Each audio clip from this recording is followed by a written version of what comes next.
Bismillahirrahmanirrahim. Assalamualaikum warahmatullahi wabarakatuh. Halo teman-teman semuanya, gimana kabar kalian hari ini? Semoga kita semuanya selalu dalam lindungan Allah, menjalankan semua aktivitas dengan sebaik mungkin, dan tak lupa untuk selalu membaca sholawat beserta amalan ibadah yang lainnya. Allahumma sholli ala Sayyidina Muhammad wa ala ali Sayyidina Muhammad. Di video kali ini saya akan berbagi pengalaman, berbagi kisah nyata dari keajaiban penggabungan dua hal. Yang pertama adalah membaca sholawat, dan yang kedua adalah membaca surat Waqiah, Yasin, Kulayaumin atau setiap hari, yang namanya terkenal dengan Riyadhah WY40H, yaitu membaca surat Waqiah, Yasin 40 hari. Bagi teman-teman semuanya yang baru menemukan channel saya dan belum subscribe, silahkan kalian bisa tekan tombol subscribe. Dan juga ini nanti bagi siapa saja yang akan share pengalaman mengenai keajaiban dari membaca sholawat ataupun amalan ibadah yang lainnya, nanti kalian bisa menghubungi pada nomor WA saya, atau kalian bisa memfollow IG saya, Miss Aini Berbagi. Di video ini nanti saya akan membagikan dua kisah nyata. Yang pertama adalah berasal dari Mbak Siti, dan yang kedua berasal dari Mbak Tintin, di mana beliau ini memiliki suatu permasalahan, dan alhamdulillah melalui berkah membaca sholawat dan juga amalan Waqiah Yasin, akhirnya beliau ini menyelesaikan permasalahan tersebut. Terutama di sini ketika Mbak Siti ini bercerita, beliau ini memiliki hutang pinjol sebanyak 50 juta, dan itu adalah tanpa sepengetahuan suami. Untuk lebih lengkapnya, kita akan membaca bersama-sama cerita dari Mbak Siti. Oke, kita mulai dari cerita yang pertama. Tadi sudah saya sampaikan adalah cerita dari Mbak Siti. Kita lihat bersama-sama seperti apakah permasalahan yang dihadapi oleh Mbak Siti ini, dan berapa jumlahnya hutang sehingga dia itu menyembunyikan dari suaminya. Kita lihat bersama-sama, ini cerita dari Mbak Siti. Mungkin banyak yang seperti saya, dia bilang di awal seperti itu. Punya hutang banyak dan sudah jatuh tempo. Kita juga nggak tahu ya, yang namanya suatu kehidupan, dan di situ banyak sekali permasalahan, dan tentunya ada yang melalui hutang, ada yang melalui mengambil tabungan. Kalau mengambil tabungannya sendiri tidak masalah, tapi kalau hutang, terlebih lagi melalui hutang DC ataupun melalui hutang pinjol, pinjaman online, pasti di situ dia memiliki beberapa beban, dan apalagi atau terlebih lagi ketika sudah jatuh tempo. Mbaknya bilang seperti itu, dan di sini didesak dan diancam sudah jadi makanan sehari-hari. Ya namanya dia punya hutang ya wajib untuk mengembalikan. Terutama yang pemberi hutang itu, kalau emang nggak benar-benar segera disaurkan, dia janjinya umpamanya 1 bulan. 1 bulan dia nagih, karena dia sudah berjanji seperti itu. Maka di situ didesak, diancam, sudah jadi makanan sehari-hari. Mbak Siti bilang seperti itu. Awalnya hutang saya kurang lebih 100 juta. Sekarang sisa kurang lebih 20 juta lagi. Masya Allah. Jadi hutangnya dari 100 juta tinggal 20 juta. Jadi dia itu sudah melunasi sekitar 80 juta. Masya Allah, semua terbayar dengan bantuan Allah. Karena saya hanya ibu rumah tangga yang jualan online. Saya hanya punya senjata, perbanyak doa, sholawat, Yasin, Waqiah, Al-Muluk, dan Ar-Rahman.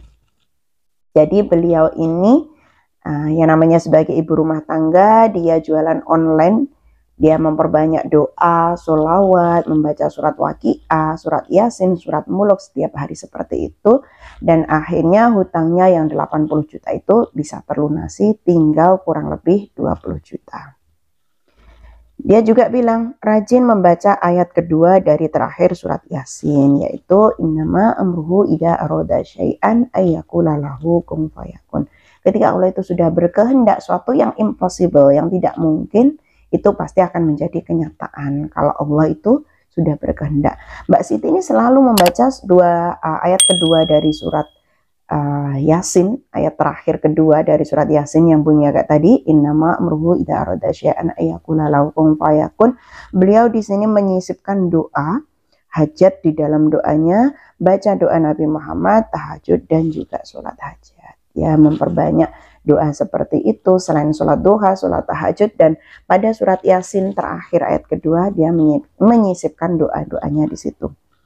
Dan alhamdulillah ada yang mau membantu melunasi hutang saya yang sisa kurang lebih 20 juta. Itu tanpa bunga dan bisa diangsur sampai bulan 7. Masya Allah. Jadi tadi hutangnya itu 80 juta, tinggal 20 juta. Dan ada yang sudah menyanggupi akan memberikan bantuan tanpa bunga sekitar 20 juta. Masya Allah. Kalau emang ini benar-benar tanpa pertolongan Allah, yang namanya kita minta pinjaman atau pinjam ke orang itu belum tentu loh ya mereka itu percaya. Saudara aja belum tentu percaya, apalagi orang lain. Nah, kalau di sini emang nggak benar-benar pertolongan Allah, Mbak Siti ini tidak akan dipermudah meminjam sebanyak 20 juta. Intinya tetap yakin kalau Allah pasti tolong kita. Masya Allah. Kemudian di bawah dia itu bercerita, itu secara sekilas ya hutangnya seperti itu. Di bawahnya ini dia bercerita, kejadian yang saya alami kurang lebih seperti itu. Dia menceritakan seperti itu. Jumlahnya juga hampir sama dan sama-sama tanpa sepengetahuan suami. Jadi utang sebanyak kurang lebih 100 juta itu tanpa sepengetahuan suami. Masya Allah. Kalau kita yang namanya memiliki suatu permasalahan ya, dan itu tidak melibatkan suami di dalamnya, dia pasti akan menanggung beban sendiri dan juga rasanya ada rasa takut itu pasti ada. Apalagi takutnya ini kalau sudah ketahuan sama suaminya. Gimana ya nanti suami saya? Apakah suami saya marah atau enggak? Pasti di dalam pikiran ada seperti itu. Kemudian di bawahnya, saat sudah ketahuan, saya sampai bingung. Bahkan beberapa kali mau kabur dari rumah atau bundir. Nah ini ya. Jadi seberapa besarnya permasalahan di dalam kehidupan rumah tangga, sebaiknya kita sampaikan kepada pasangannya. Karena apa? Ketika permasalahan itu ketahuan sama suaminya dan suaminya merasa dia dibohongi, pasti dia akan marah besar. Mbak Siti ini juga seperti ini. Ketika suaminya tahu, dia bingung, bahkan ingin bunuh diri. Masya Allah. Kemudian di bawahnya, tapi alhamdulillah Allah kasih suami yang baik. Dia berusaha bantu menyelesaikan, termasuk dengan pinjam ke orang tuanya. Alhamdulillah suaminya Mbak Siti ini nggak marah. Walaupun di awal itu dia kecewa gitu ya. Karena merasa dia tidak dikasih tahu. Tapi suaminya ini bahkan mampu atau dia mau membantu menyelesaikan hutang-hutang tersebut. Ini benar-benar pertolongan Allah. Coba kalau di situ suaminya marah-marah besar. Bahkan dia, buat apa uang seperti itu? Mana buktinya? Dan yang lainnya. Nah pasti si wanita ini, atau di sini kondisinya Mbak Siti, dia pasti akan terpuruk. Tapi alhamdulillah suaminya Mbak Siti ini baik sekali. Kemudian mertua saya sampai jual kalung dan ngasih tabungan beliau untuk umroh, untuk lunasi hutang-hutang saya itu. Masya Allah, suaminya juga baik. Mertuanya sampai jual kalung, sampai kasih tabungan buat umroh untuk melunasi hutang-hutangnya. Alhamdulillah terkumpul kurang lebih 20 juta saat itu. Awalnya saya bersyukur karena saya mikir setidaknya hutang saya di orang yang sudah mendesak bisa segera saya lunasi. Dia merasa alhamdulillah hutang dari peminjam yang selalu mendesak bisa terlunasi. Tapi di sini dia bercerita, tapi qadarullah, ternyata suami saya justru menyelesaikan pinjol terlebih dahulu. Sedangkan posisinya saya udah janji ke beberapa orang kalau beberapa hari akan saya bayar. Jadi di sini ada miskomunikasi. Suaminya itu memberikan uang itu untuk melunasi pinjol, tapi juga ada benarnya ya, karena dipinjol kan bunganya besar. Tapi di Mbak Siti ini dia sudah berjanji ke beberapa temannya untuk melunasi hutang tersebut. Jadi ada dua miskomunikasi antara suami sama Suaminya melunasi pinjol, istrinya berjanji akan melunasi hutang dari beberapa teman. Ya seperti itu keadaannya. Kemudian mbaknya bercerita, awalnya saya marah, kecewa sampai bertengkar dengan suami dan mau minta pisah. Tapi setelah beberapa hari saya berusaha ikhlas. Saya pikir Allah pasti kasih jalan lain untuk menyelesaikan yang belum selesai. Tapi gimana ya, yang namanya istri itu dia merasa kecewa, marah, kemudian dia istilahnya malu gitu ya, dia sudah berjanji tapi suaminya melunasi hutang pinjol 20 juta itu sudah habis, sudah uangnya sudah nggak ada sisanya lagi untuk melunasi teman-temannya dari Mbak Siti. Tapi Mbak Siti di sini dia yakin nanti Allah itu pasti akan memberikan jalan. Sampai sekarang pun saya masih punya hutang ke beberapa orang, tapi Allah Maha Baik. Allah lembutkan hati mereka. Semoga kita semua selalu diberi jalan keluar terbaik dari Allah.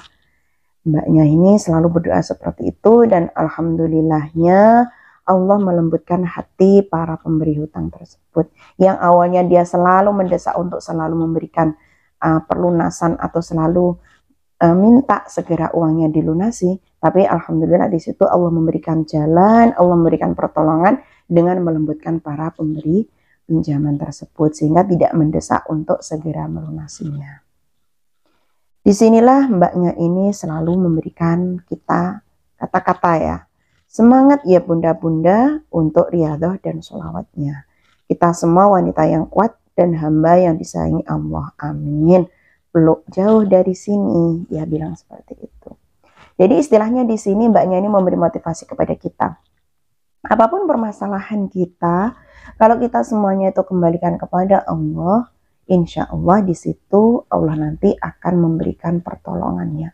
Entah pertolongannya walaupun tidak langsung dengan memberikan uang, tidak langsung memberikan transfer, tapi melalui pertolongan Allah melembutkan hati, Allah memberikan kemudahan, kelonggaran dalam memberikan menyelesaikan hutang-hutangnya. Disitulah pertolongan Allah itu nyata bagi kita semuanya. Dan dari sinilah kita juga tahu bahwasanya Allah itu emang benar-benar memberikan pertolongan ketika kita itu benar-benar membutuhkan. Tidak ketika kita itu menginginkan suatu hal tersebut. Itu adalah cerita yang pertama dari Mbak Siti. Kemudian cerita yang kedua adalah dari Mbak Titin Indahsari. Beliau ini menceritakan bagaimana dia itu ditipu investasi sebanyak 1 juta dan dia kebingungan belum mendapatkan pekerjaan. Dan di sini Allah memberikan jalan, memberikan pekerjaan kepada Mbak Siti. Ceritanya adalah seperti ini. Alhamdulillah kakak-kakak, bunda-bunda mau sedikit cerita. Mohon maaf ketipu 1 juta investasi, usaha sepi, cari kerja susah. Nah seperti ini ya, apalagi kalau dalam waktu sekarang ini mencari pekerjaan itu kan susah banget. Dan dia mencoba untuk investasi 1 juta, ternyata ditipu di situ. Masya Allah, jadi benar-benar down. Mencari pekerjaan susah, investasi 1 juta ditipu. Padahal kalau uang 1 juta itu untuk muter atau untuk jualan online atau jualan apa kan sudah mendapatkan laba. Tapi ternyata di sini dia ditipu. Oke, kita lihat. Sempat down dan putus asa. Tiap pagi aku mendengarkan sholawat dan surat Al-Waqiah. Sempat sharing di sini. Suruh menjalankan, cuma saya dengar suatu hari pengajuan pinjaman juga nggak ACC. Pinjam kemana-mana nggak ada. Akhirnya aku sholawat Jibril 300 kali pagi. Baca surat Al-Waqiah, sholat maghrib baca Yasin, dan sholawat lagi. Jadi beliau ini memberikan kegiatan secara istiqomah, yaitu membaca sholawat minimal 300 kali. Paginya membaca surat Waqiah. Habis maghrib itu membaca surat Al-Waqiah. Habis isya surat Al-Mulk kayak gitu. Alhamdulillah ada keajaiban. Aku diterima kerja. Alhamdulillah. Besok ya aku sholawat dan sholat maghrib. Baca Yasin pagi. Dengar surat Waqiah. Cari pinjaman gak dapat-dapat. Akhirnya malam sambil tidur pasrah sama Allah dan sholawat. Alhamdulillah. Paginya dikasih pinjam dan dikasih ilmu usaha. Sungguh luar biasa kuasamu ya Allah. Alhamdulillah. Jadi Mbak Titin ini dalam keadaan yang benar-benar down dan putus asa, mencari pekerjaan susah, kemudian dia berusaha, dia ingin memberikan investasi untuk usaha malah ditipu. Nah, pada waktu itu beliau pasrah diri kepada Allah, memperbanyak membaca sholawat, surat Waqiah, surat Yasin setiap hari. Alhamdulillah, Allah memberikan jalan dengan mendapatkan pekerjaan. Dan alhamdulillahnya lagi, ketika dia berserah diri pada malam hari, besoknya itu mendapatkan pinjaman. Jadi dia itu bisa menjalankan aktivitasnya dengan sebaik mungkin. Masya Allah. Nah, itu tadi untuk video kita pada kesempatan kali ini, yang mana saya menceritakan tentang kisah dari dua saudara kita. Yang pertama adalah Mbak Siti, yang kedua Mbak Tintin, yang mana beliau ini kedua-duanya itu mendapatkan pertolongan Allah melalui riyadhah, membaca surat Waqiah, surat Yasin, dan membaca sholawat. Semoga video ini memotivasi pada diri saya sendiri dan juga mengajak pada teman-teman semuanya untuk selalu pasrahkan semua permasalahan kita itu kepada Allah dan selalu meningkatkan amal ibadah dimanapun kita berada. Wa akhiran, wassalamualaikum warahmatullahi wabarakatuh.